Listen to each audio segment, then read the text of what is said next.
这次我维护了家里另一处的 deck， 这次用的是油性 stain。大家可以看到，这个 stain 非常容易刷。这次的维护吧，简直是太累了。大家好，我是老罗。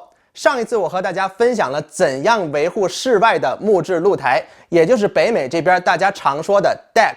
我家呢刚刚好还有另外一处 deck 也需要维护。大家可以看到，这个 deck 上旧的 stain 已经开始脱落了，简直是看不下去。这样的 stain 不会起到任何保护作用。这里是另一处的 deck， 这边其实看着还不错，但是因为两个 deck 离得很近，我老婆说：“哎呀，要弄就一起弄了吧。”那也就是这么一句话，让我从累得半死，直接变成差点嗝屁。事情是这样的，我在上一次的分享中用到了 stain remover， 把它刷在旧的 stain 上，等上15到30分钟，旧的 stain 就能够很容易的洗下来了。所以这次呢，我就故伎重演。用同样的方法，先刷上 stain remover， 等15到30分钟，然后呢，几乎什么都没洗下来。一开始我还以为是我用的量不够，或者说我刷的力道不够，但不管我怎么试，上面的旧 stain 它就是不下来。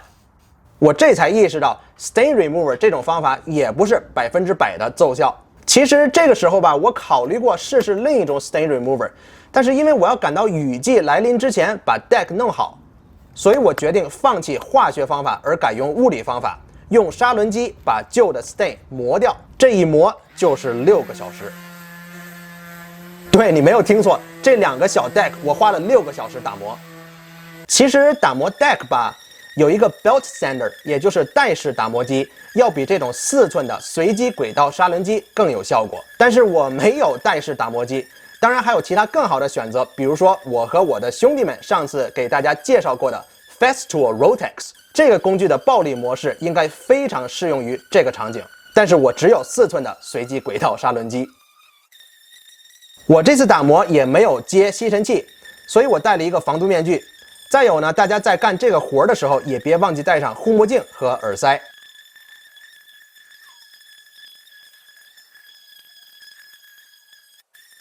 有这些拐角的地方，随机轨道砂轮机的圆形没办法磨到。这里我用了一个 oscillating tool， 也就是磨切机或者是万用宝，加了一个3角磨砂头，慢慢的把拐角的地方磨干净。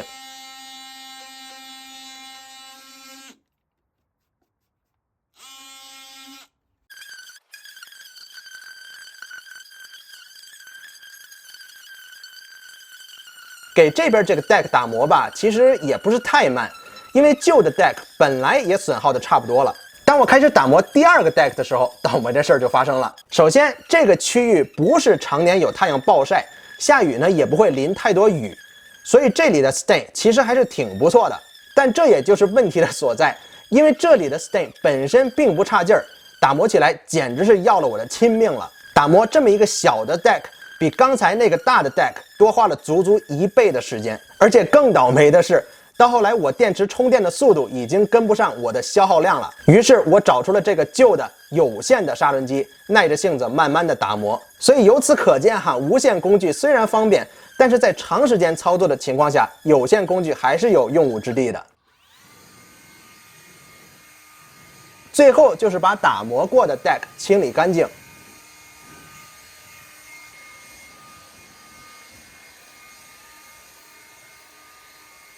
我这次用的是 Benjamin Moore 家的 Arbor Coat Oil-Based Semi-Transparent Wood Stain， 这种油性 stain 可以非常容易的刷在木头上。可以说这次的维护最简单、最省事儿的就是刷 stain 这道工序了。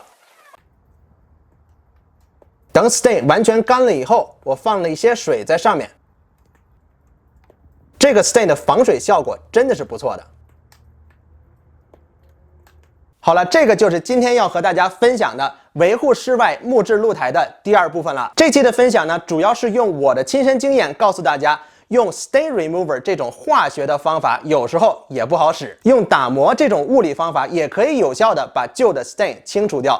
当然了，如果你有合适的工具，能够让你的打磨事半功倍。希望这2期的分享能对需要给家里维护木质 deck 的朋友们有所帮助。好了，如果你有什么问题呢，欢迎给我留言，也希望你呢能够订阅我的频道。